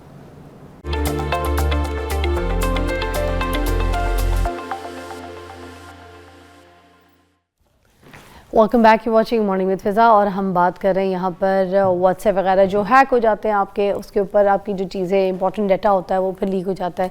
अच्छा, एक और चीज़ होती है जिस पे हम कोड लगाते हैं, ठीक है, व्हाट्सएप के ऊपर कोड लगा देते हैं कुछ लोग। अब बार बार वो कोड लगाना पड़ता है जैसे ही खोलना है, तो ठीक है, अब वो क्या वाकई उससे कोई फ़ायदा होता है या फिर कोई फ़ायदा नहीं है? देखें, कोड लगाना वो किसी, जैसे हमने मोबाइल के ऊपर कोड लगाया हुआ है, हाँ। ठीक है, मगर एक और उसमें सिचुएशन है, वो भी मैं साथ कर देती हूँ कि जैसे 2 स्टेप वेरिफिकेशन वाला कोड है ना, उसकी बात कर रही हूँ। वो वाला नहीं कि जैसे मोबाइल पे पासवर्ड नहीं रखा, मगर अच्छा ये बेवकूफ़ी मैं एक बार कर चुकी हूँ, मैंने मोबाइल पे पासवर्ड नहीं रखा मगर स्नैपचैट की जो उसकी ऐप होती है ना उसके ऊपर पासवर्ड रख दिया। मेरी बहन गई, उसने जाके व्हाट्सएप के ना उधर लिख दिया रिमूव द लॉक, उसने वहाँ से रिमूव कर दिया और वो इजीली हो जाता है। उसके लिए पहला लॉक डालना जरूरी नहीं होता और उसके बाद वो व्हाट्सएप पे चली गई। देखें, डबल ऑथेंटिकेशन, अगेन हम अगर उसी चीज़ को समझे ना, डबल ऑथेंटिकेशन होती क्या है? हाँ। होता ये है कि वो आपसे 2 सोर्सेज पूछ लेता है। पहला सोर्स ये है, जैसे हमने फेसबुक पे, हम लास्ट टाइम भी एक दफ़ा बात कर रहे थे कि डबल ऑथेंटिकेशन ऐड करें जी चीज़ों के अंदर, गूगल पे ऐड करें। जैसे मुझे कई दफ़ा आता है कि फेसबुक पे जो है ना जी आपको कोई यहाँ से लॉगिन करने की कोशिश कर रहा है, मुझे एक ईमेल आ जाती है, अगर आप ये हैं तो ठीक है इसको वेरीफाई कर दें, अदरवाइज जो है ना आप इसको इग्नोर कर दें इस ईमेल। ऐसे ही है, ठीक है। या वो आपको कहता है कि अपनी साथ वाली डिवाइस सामने रखें, मैं यानी आप जैसे वेब पेज के ऊपर, कंप्यूटर के ऊपर आप लॉगिन हो रहे हैं तो कहते हैं, वो कहता है अपना मोबाइल सामने रखें आप। जैसे ही आप मोबाइल सामने रखते हैं उसके ऊपर एक डिजिट आता है, वो कहता है ये कंफर्म करें ये डिजिट है कि नहीं है, इसको टाइप करें। अच्छा। तो वो जैसे टाइप करते हैं आप तो वो उसमें लॉगिन कर देता है। तो दिस इज डबल ऑथेंटिकेशन। अच्छा, अब वो जो कोड की आप बात कर रहे हैं ना, किसी ऐप पे लगाना, किसी मोबाइल पे तो जरूर लगाना चाहिए, ठीक है, उसकी रीजन है समटाइम्स मोबाइल खुदा न खास्ता अगर चोरी हो जाता तो वो आपकी, देखें मोबाइल के अंदर ना इंटरनल कुछ चीज़ें होती हैं जो हमें नहीं बताई जा रही होती। अच्छा। जैसे जीपीएस लोकेशन, यानी कई दफ़ा आपका मोबाइल, कई मोबाइल्स के अंदर ये भी ऑप्शन है कि वो एक तो होता है लास्ट लोकेशन तक लेके जाना, मोबाइल ऑफ होने के बाद भी आपको पता लग जाता है कि कहाँ पे, इसमें कुछ अगर आपने सेटिंग्स की होती हैं, जैसे आईफोन में find my app, find my phone है, उसको आप ऑन कर दें, आपका मोबाइल ऑफ भी हो जाएगा तब भी वो आपको बताएगा कि फाइंड माई एयरपोर्ट पे भी होता है। जी हाँ, ठीक है, लोकेशन तक तो चीजें मगर ऑन करना पड़ता है उसको। तो इसको ऑन करना पड़ता है। वो हम लोग, ठीक है जी, हमें किसी ने कह दिया नहीं नहीं इससे ये नुकसान हो जाता है, तुम्हारी लोकेशन गूगल देख रहा है, वही गूगल ने मेरी लोकेशन देख के क्या कर लेना है, कुछ नहीं, पार्सल भेजेगा पिज्जे का। ठीक है ठीक है ना जी। देखिए, कहने का मकसद पता है क्या, हमारे यहाँ लोगों ने हवा बनाया हुआ है। मुझे कई दफ़ा हैरानगी इस बात पे होती है कि बहुत सारे पढ़े लिखे लोगों को मैं देख रहा होता हूँ, वो या तो अपना नॉलेज झाड़ने के लिए बहुत मुश्किल मुश्किल बातें कर रहे होते हैं। मेरा पर्सनल ख्याल है कि अगर आपके पास नॉलेज है तो हमें दूसरों को उसको आसान करके बताना है ताकि वो लोग उससे फ़ायदा उठा सकें। अच्छा, इसी तरह की एक और चीज़ है जी। कि जो एप्लीकेशन है ना, वो हमारा डाटा चोरी कर रही होती हैं और वो चोरी करके गूगल को दे रही होती हैं, ठीक है। अब दूसरी इधर उधर जो एप्स वगैरह है, एड्स वगैरह उधर के लिए चली जाती है। अब उसमें इतना हवा क्यों बनाया हुआ होता है? देखें, बड़ी मजे की बात है, जब ऐसा कौन सा डाटा है? जब आप कोई भी ऐप इंस्टॉल करते हैं ना, वो जैसे इसकी मैं मिसाल आपको ऐसे देता हूँ कि जी आपने किसी ड्रेस के बारे में सोचा, वो जी आपको नज़र आना शुरू हो गया, फेसबुक पे भी नज़र आ रहा है, इधर भी नज़र आ रहा है, इधर भी नज़र आ रहा है, तो मतलब के अंदर पता नहीं जन बैठा हुआ है शायद ठीक है। अब असल में तो ऐसा कुछ नहीं है। असल में क्या है, आपने जब फेसबुक जब इंस्टॉल किया था, या गूगल इंस्टॉल किया था, या ये स्नैपचैट की आप बात कर रहे हैं वो इंस्टॉल किया था, उसने आपसे शुरू में पूछा था कि मैं डिफरेंट ऐप्स के अंदर आपका डेटा शेयर करूंगा। आपने उसको बड़े मजे से अप्रूवल दिया था। पढ़ा नहीं था आपने मैसेज, बस आपने अप्रूव का बटन दबा दिया था। अगर पढ़ा होता तो सबको पता होता कि ये किस चीज़ की अप्रूवल मांग रहा है। जैसे हम कैमरे की अप्रूवल देते हैं, जैसे हम माइक की अप्रूवल देते हैं, ठीक है। आपने कोई चाहता है कि ना हो उसके पास अप्रूवल, गूगल के पास तो ना दें अप्रूवल। फिर वो लोग कहते हैं नहीं वो इंस्टॉल नहीं करने देता, तो फिर ना करें इंस्टॉल। ठीक है ना। लेकिन अब अगला पॉइंट आता है कि आपने क्या किया। मैं अगर आपसे अभी कहूँ कि मुझे जी ये चीज़ सर्च करनी है, तो हम अनइंटेंशनली कहाँ पे जाएंगे? सबसे पहले गूगल के ऊपर। गूगल ने क्या किया? गूगल ने वो फेसबुक को इन्फॉर्मेशन भेज दी। अब ये इंटरनल चल रहा सारा कुछ। वो ये नहीं किया कि उसने जी अपने डेटाबेस में भेज दिया, उसने वहाँ पे कह दिया मैम फिजा ये ढूंढ रही है, अहमद ये ढूंढ रहा है, नदीम भाई ये ढूंढ रहे हैं। ठीक है, ऐसा कुछ नहीं हो रहा। असल में आपस में ही चीज़ें एक दूसरे से डेटा, क्योंकि डिवाइस तो सेम है ना, ठीक है। अब जब वो एक दूसरे से शेयर कर रहे हैं तो इसका मतलब है वो असल में आपकी ज़िंदगी आसान कर रहे हैं।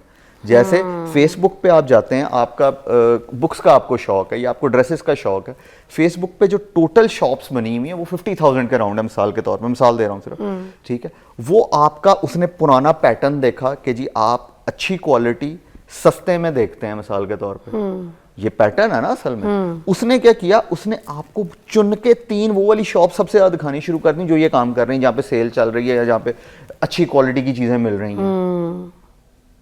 ठीक है, समझ आ आप लाहौर में बैठे हैं तो जी लाहौर की आपको नजर आ रही हैं, आप कराची में बैठे हैं कराची की शॉप्स आपको नजर आ रही हैं। या आपने लिखा हुआ मैं ट्रैवल करूँ, क्योंकि हम सब ये करते हैं कि जी I am travelling to Dubai, I am travelling to UK, I am travelling to Lahore और कराची और समथिंग, हम लिख देते हैं ना, लिख देते हैं। हाँ। तो अब उसको कैसे पता चल गया? आपने खुद उसको बताया कि मैं इस्लामाबाद जा रहा हूँ, ताकि वो आपको जितने भी खाने की दुकानें हैं वो अब आपको नजर आ रही है, यहाँ पे जाके आप खाना खा सकते हैं, यहाँ पे आपने तो खुद उसको एक इन्फॉर्मेशन दी है ना। लेकिन पॉइंट साइबर स्पेस के अंदर एक पॉइंट है छोटा सा, कितनी इंफॉर्मेशन आपने सिस्टम को देनी है जो कि ऑनलाइन जाए। वो जैसे जब फेसबुक नया नया आया था तो लोग सोने जा रहे हैं, I am going to sleep, भाई सो जाओ जाके। ठीक है, याद होगा आपको जब नया नया आया, हर चीज बताना पागलों की तरह बहुत जरूरी था। ठीक है ना। मैं हमेशा किसी की मुझे स्टेटस देख के मुझे लगता था क्या कोई शायद अब ये भी लिखेगा I am going to washroom. Exactly, बड़ा चीज़ा लिखते थे। अच्छा, आप लोग ने देखा, मैं इंतजार में थी कि मैं किसी का ऐसा भी कुछ स्टेटस नहीं, हम तो बकायदा मजाक भी करते थे, यार ये क्या है मजाक, हर चीज बताना भाई। हाँ, ठीक है, I am not available next 5 minutes, I am here, yeah come on, off to Karachi, off to Karachi. ठीक है, अब ये सारी इंफॉर्मेशन आप, अब वो असल में उसको जो इंफॉर्मेशन मिल रही है वो इंफॉर्मेशन आप ही तो दे रहे हैं उसको। हाँ। और अब वो अगर आपको आगे से इंफॉर्मेशन दे रहा है तो अब उसको लोग हवा बना रहे हैं, नहीं नहीं वो आपकी बातें सुन रहा है, नहीं नहीं इतनी इंफॉर्मेशन नहीं देनी चाहिए, ऐसे नहीं करना चाहिए, वैसे नहीं करना चाहिए। क्यों? आपके पास ये है कि कितनी इंफॉर्मेशन आपने शेयर करनी है। ठीक है, अब आप एक एक बात बताएंगे तो उसको तो आपको पूरा पैटर्न उसको पता लग गया। देखें, डिवाइस का काम है आपकी ज़िंदगी को आसान करना। असल में जैसे आज अभी हम जेमिनी पे बात कर रहे थे, AI open AI chat GPT पे बात कर रहे हैं, वो क्यों आए हैं मार्केट के अंदर? वो असल में आपकी ज़िंदगी आसान करने के लिए आए हैं। जैसे अभी हमने कहा 50,000 से, यानी आप जाके 50,000 दुकानें देखें, उसकी बजाय उसने आपको 3 दुकानें दिखा दी हैं असल में। अब 3 दुकानें आपको 3 दुकानें देखनी पड़ेंगी असल में, जो छांटी करनी पड़ेंगी, 50,000 तो नहीं देखनी पड़ेंगी। इसी तरह जैसे YouTube के ऊपर होता है, अगर आप गाने सुनते हैं, जैसे हम सबको कहेंगे जाके ये वाला शो देखें ताकि उनको और इस तरह के शोज नजर आए, ठीक है ना। तो क्यों होता है, अगर आप गाने सुनते हैं तो आपको गाने नजर आते हैं, अगर आप कॉली सुनते हैं आपको कॉली नजर आनी, रिकमेंडेशन में आनी शुरू हो जाती है। सेम चीज नेटफ्लिक्स भी यूज कर रही है, वो आपका पैटर्न देखता है असल में। अच्छा, और उस पैटर्न की बेस पे आपको रिकमेंड करता है चीजें। ठीक है, आई गॉट इट। ठीक है, इसी तरह आपके सिस्टम के अंदर भी यही हो रहा है, आपके डिवाइसेस में भी। एक ब्रेक के बाद मिलेंगे, मगर उसके बाद मैं आपसे इसी बारे में मजीद, जो पब्लिक वाईफाई जो यूज़ करने पे कुछ इश्यूज आते हैं, लोग बात करते हैं किसी से हॉटस्पॉट लेने वाली बात पे भी। अच्छा, एक जब हम हॉटस्पॉट लेते हैं ना तो हमारा मोबाइल, जैसे आईफोन किसी को दो तो ऐसे लगता है हमारे मोबाइल से सारा कुछ उसके मोबाइल पे जा रहा है, वो जब ऐसे हेड टू हेड पास रख दो, ये कितना डेंजरस है। ब्रेक के बाद बात करते हैं।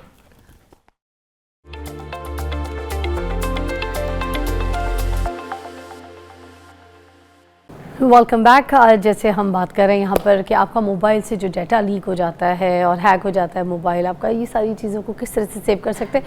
पब्लिक वाईफाई का बड़ा मसला आता है कि अगर हमने पब्लिक वाईफाई यूज़ किया है तो फिर अब हम डरें, हमारा मोबाइल का डाटा जो है वो जा सकता है।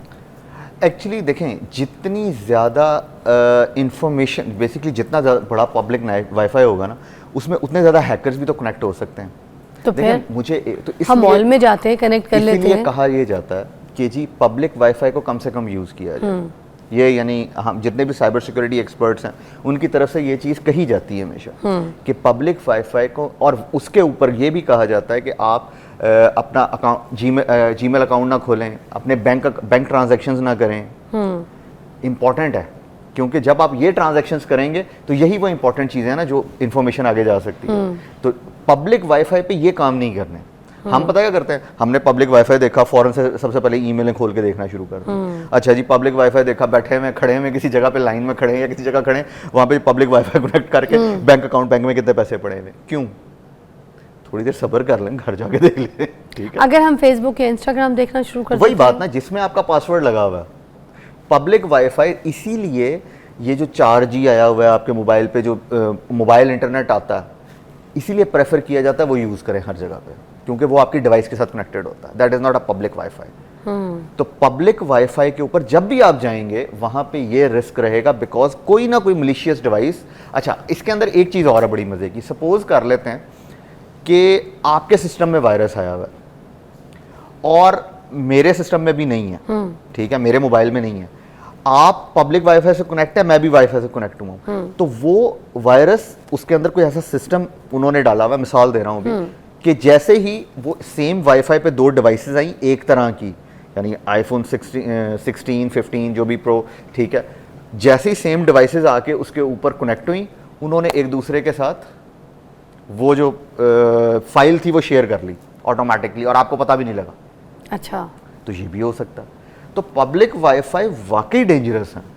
वहाँ पे अगेन वही वाली बात जो भी थोड़ी देर पहले हम कर रहे थे कि जी कौन सी इंफॉर्मेशन कब कहाँ कितनी यूज़ करनी है। तो पब्लिक वाईफाई के साथ कनेक्ट होके ऐसी डिवाइस, ऐसी चीज़ें ना यूज़ करें जिनके अंदर आपको स्पेसिफिकली पासवर्ड उस टाइम देना पड़े। अच्छा, यानी एक तो होता है ना साइन इन है, वो ठीक है, आप समझ सकते हैं उसको, ओके, लेकिन वहां पे अगर आपको कोई लिंक आता है, आपने उस लिंक पे कभी क्लिक नहीं मगर बैंक अकाउंट के भी जो हम लोगों ने ऐप्स डाउनलोड किए हुए होते हैं, बायोमेट्रिक के जरिए आप उसको खोल लेते हैं, पासवर्ड तो आपको उसके लिए भी अमूमन देना पड़ता है। देखें, अब चीज़ें बेहतर होती जा रही हैं, लेकिन फिर भी अभी भी इतने चीज़ें हैं कि उनको कहा जाता है कि आप ये चीज़ें साइन इन ना करें, क्योंकि साइन इन जैसे ही करेंगे, देखें किसी भी जगह पे, जैसे मैंने थोड़ी देर पहले एक फाइल अंदर पड़ी हुई है, जैसे ही वो फाइल एक्टिव हुई उसने डिफरेंट जगहों पे इंफॉर्मेशन भेजनी शुरू कर दी। हो सकता है ना, तो उससे बेहतर है एहतियात कर लें।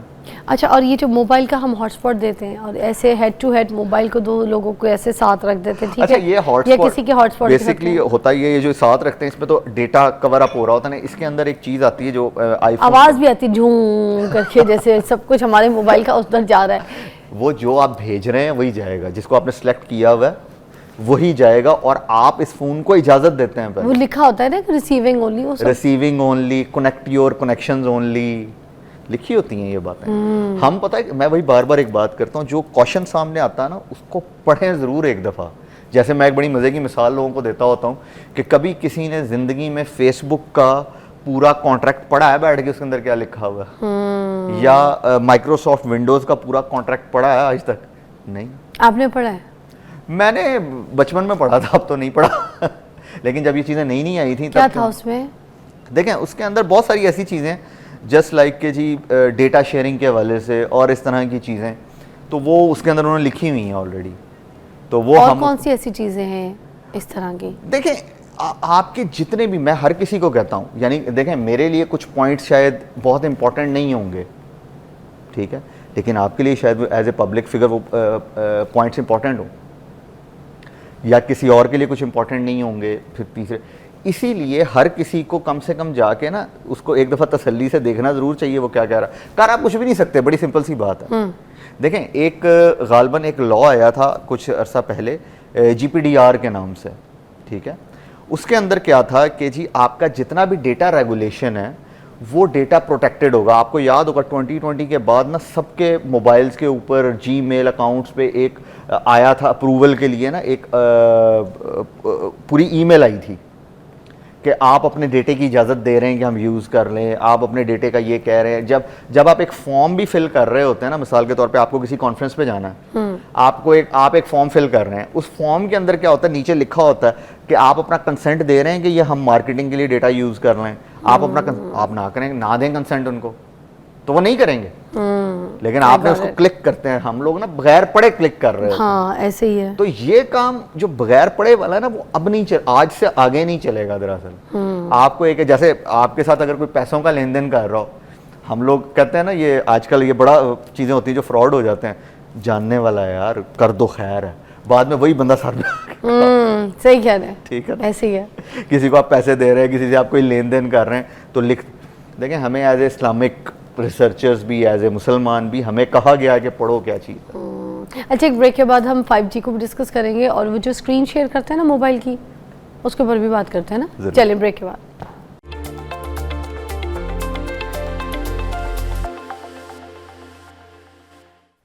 Okay, welcome back, you watching morning with Fiza. हम 5G के बारे में पूछना चाहेंगे। ये जो 5G है, ये कैसे काम करता है और ये कितना कारआमद और कितना नुकसानदेह है? अच्छा, कारआमद ज़्यादा है, नुकसानदेह कम है। वो लोग ना वही बात अगेन हवा बना देते हैं चीज़ को। हाँ। सबसे पहले तो ये समझें कि ये 5G जो है असल में कितनी ज़्यादा स्पीड होगी। 4G से 100x ज़्यादा स्पीड है असल में ये। और इतनी स्पीड आपको रिक्वायर्ड क्यों है? इतनी स्पीड हमें इसलिए रिक्वायर्ड है क्योंकि आने वाले दिनों के अंदर जितनी भी आपकी डिवाइसेस कनेक्ट हैं, वो असल में आपका रियल टाइम डेटा शेयर कर रही होंगी। जैसे मिसाल के तौर पर अगर हेल्थ केयर में ही हम बात करें कि किसी के पास ये वाली घड़ी लगी हुई है, यानी स्मार्ट वॉच है, उसके अंदर ना उसका कोई ऐप हुई हुई है और वो लाइव डेटा किसी केयर टेकर को, किसी डॉक्टर को भेज रहा। अब अचानक इस दरमियान में सीधी लाइन आनी शुरू हो जाए तो टेंशन पड़ जाएगी, बंदा भागा आएगा। जैसे ही वो घर पहुंचेगा तो आगे से इंटरनेट डिस्कनेक्ट हो, तो ये तो नहीं मसला हो गया ना दरअसल। ठीक है, ऐसे ही है। तो ये चीज़ें आने वाले दिनों के अंदर बहुत ज़्यादा। अच्छा, अब रियल टाइम डेटा क्योंकि जा रहा है तो सारा टाइम जाना ज़रूरी है। जैसे हम कई दफ़ा वीडियो कॉलिंग कर रहे हो या कुछ कर रहे हो, तो बीच में अगर जर्क आना शुरू हो जाए, बंदा रुक, तो इरिटेशन होनी शुरू हो जाती है कि ये क्या हो रहा है, इंटरनेट क्यों नहीं चल रहा है। तो वही चीज़ जब कोई भी आपका डेटा जा रहा, तो इसलिए आपको बहुत ज़्यादा हाई स्पीड रिक्वायर्ड है। ठीक है, पहली बात तो ये हो गई। अच्छा, अब जब हम बात करते हैं ना कि ये काम कैसे करता है, देखें अभी तक 4G के अंदर क्या है, तमाम चीज़ें हार्डवेयर पे काम कर रही हैं। यानी मिसाल के तौर पे आपने कोई नई पॉलिसी लगानी है साइबर सिक्योरिटी के हवाले से, आपको पता लगा ये नया वायरस आ गया या नई वेबसाइट आ गई, मुझे ब्लॉक करनी है, या कोई चीज़ मैनेज करनी है, जैसे अभी आप कंटेंट मैनेजमेंट की बात कर रही थी, तो कंटेंट मैनेज करना। तो 5G के अंदर सारा काम, यानी 4G के अंदर क्या होता है कि आपको एक हार्डवेयर नया मंगवाना पड़ता है, जो आने में टाइम लगता है, फिर पॉलिसीज रिक्वायर्ड होती हैं, तो 2-3 हफ्ते, 4 हफ्ते या महीने तक वो चीज़ें वैसे ही चलती रहती हैं। ठीक है, लेकिन जब हम इसको कन्वर्ट कर दें पूरी चीज़ को वर्चुअलाइजेशन के अंदर, वर्चुअलाइज्ड जब पूरे का पूरा नेटवर्क हो जाएगा, तो आप फौरन से डिप्लॉय कर सकते हैं चीज़ें। अच्छा, अब यहाँ पे अगला क्वेश्चन आता है, वर्चुअलाइजेशन क्या है, राइट? देखें, वर्चुअलाइजेशन जो है ना, थोड़ी सी ज़्यादा टेक्निकल वो होगी शायद, लेकिन आसान अल्फाज में समझाने की कोशिश करता हूँ। देखें, वर्चुअलाइजेशन क्या होती है, दिमागी तौर पे आप किसी और जगह पे मौजूद हैं असल में। जैसे आप वो VR ग्लासेस पहन के तो डिफरेंट किसी और दुनिया में पहुंच जाते हैं, तो आपको फील हो रहा होता है कि मैं यहाँ पे खड़ी हुई हूँ या खड़ा हूँ, राइट? तो जैसे मैं नॉर्मली मिसाल देता होता हूँ कि माशाल्लाह क्रिकेट के फ़ैन बहुत ज़्यादा है आजकल, गालबन PSL भी चल रहा, तो वहाँ पे आप अचानक की ऐसे नहीं कह रहे होते किसी भी बड़े क्रिकेटर को कि जी ओ रन ले क्यों कह रहे होते हैं, हालांकि आपको पता है आप TV पे देख रहे हैं और ना आपकी आवाज़ उसको जा रही है, ना आप उसको कुछ कह सकते हैं, लेकिन आप क्योंकि आप दिमागी तौर पर उसकी जगह खेल रहे होते हैं। ठीक है, या आप हम में से बहुत सारे रोनाल्डो को मशवरा दे रहे होते हैं, और यार उसको पास देना था ना, इसको क्यों दे दिया। क्यों? द रीजन इज क्योंकि हम दिमागी तौर पे उसके अंदर होते हैं। तो अगर यहाँ पे कुछ ना हो और हम एक पूरा एनवायरनमेंट ऐसा क्रिएट कर देंगे, आप ऐसे ही बैठी हुई हैं, सोफे ऐसे ही पड़े हुए हैं और ये पूरा हॉल है और मैंने सिर्फ ग्लासेस लगाए हुए और मैं आपको भी देख रहा हूँ और गपशप भी हो रही है सारा, so this is basically virtualization. जैसे आजकल गेमिंग के अंदर ये बहुत ज़्यादा आ चुकी हुई है। तो इसी तरह किसी मशीन के अंदर कोई और मशीन या कोई और ऑपरेटिंग सिस्टम रन कर लेना इज वर्चुअलाइजेशन। अच्छा, आई गॉट इट। ठीक है, जैसे अभी आप ऐप यूज करते हैं, तो असल में आप जब फेसबुक पे किसी से मैसेंजर पे बातें कर रहे हैं तो आप वर्चुअली कनेक्टेड हैं उसके साथ। व्हाट्सएप पे आप वर्चुअली कनेक्टेड हैं पूरी दुनिया के साथ। ऐसा ही है ना? ऐसे ही है। ठीक है, तो वो ये होती है वर्चुअलाइजेशन। तो अगर मैंने किसी को, देखें दो बातें हैं ना, अगर मैंने किसी को कॉल करनी है, वहां पे इंपॉर्टेंट है सिग्नल आ रहे हैं कि नहीं आ रहे हैं। लेकिन मैंने व्हाट्सएप के लिए कॉल करनी है और मुझे सिर्फ नजर आ रहा है बंदा ऑनलाइन है वहां पे, ये मैकेनिज्म दूसरी जगह पे मौजूद नहीं है। तो इसका मतलब ये बंदा वर्चुअली है। तो अगर मुझे इसको इंफॉर्मेशन देनी है तो मैं जल्दी दे सकता हूं ना, दरअसल व्हाट्सएप के थ्रू। ठीक है, तो इसी तरह जब 5G पे आपने कोई पॉलिसी लगानी है तो आप फौरन लगा सकते हैं, आपको नए हार्डवेयर की जरूरत नहीं है। तो इसलिए 5G को कहा यह जा रहा है, एक तो ओपन सोर्स, और दूसरा इसके अंदर बहुत सारी चीजें जो हैं वो आप वर्चुअली कर पा रहे होंगे। पूरे का पूरा नेटवर्क इस तरह से खड़ा होगा, वो शिफ्ट कर सकेगा एक जगह से दूसरी जगह फौरन से पहले। ठीक है, तो पॉलिसी जल्दी लग जाएगी। और ये जो होम स्क्रीन हम लोग मोबाइल की शेयर करवाते हैं कभी कुछ काम करवाने के लिए, कोई चीज़ के लिए, उसमें कितना खतरा होता है? ये लास्ट सवाल है। अच्छा, मोबाइल की स्क्रीन हम शेयर करा देते हैं, कभी लैपटॉप की भी चीज़ें। अच्छा, नॉर्मली ना ये डिपेंड करता है आप किससे कर रहे हैं क्योंकि हम जो नॉर्मली डिफरेंट यूरोप रीजन में, इंडिया में जो फ्रॉड्स होते हैं, फ्रॉड इसी बेस पे हो रहे होते हैं, या जो कॉल सेंटर्स के अंदर जो फ्रॉड हो रहे होते हैं वो आपके एक्सेस लेते हैं और उससे आपकी इंफॉर्मेशन उठाते हैं सारी की सारी। वो एक्सेस लेके कह रहे होते हैं हाँ जी हम आपका पीसी ठीक कर रहे हैं, ये कर रहे हैं, ये कर रहे हैं। जैसे ही आप अपना कार्ड नंबर वगैरह देते हैं, वो फौरन उन्होंने पीछे सिस्टम लगाया था, आपका कार्ड नंबर उसके अंदर चला जाता है, उधर से वो आपका अकाउंट खाली करके तो वो गए। ठीक है, तो आप किससे शेयर कर रहे हैं, that's the important part as well. अच्छा, अब यहाँ पे स्क्रीन शेयरिंग दो तरह की होती है। एक होती है कि आपने उसको एक्सेस दे दी, जो अभी मैंने मिसाल दी। दूसरी स्क्रीन शेयरिंग होती है कि ठीक है जी, आप जैसे जूम की एक कॉल कर रहे हैं, उस पर आप स्क्रीन दिखा रहे हैं किसी को, स्क्रीन आपके कंट्रोल में ही है, मगर आपने किसी को अलाउ नहीं किया, एक्सेस नहीं दी। ठीक है, एक्सेस देना फिर आप सेफ, वो कोई मसला नहीं। ठीक है, ठीक है। Thank you so much. बहुत सारी इन्फॉर्मेशन हमें आज पता चली है। आई होप आपके लिए बड़ी कारआमद होगी। अपना ख्याल रखिएगा, मुलाकात करते हैं कल। अल्लाह हाफ़िज़।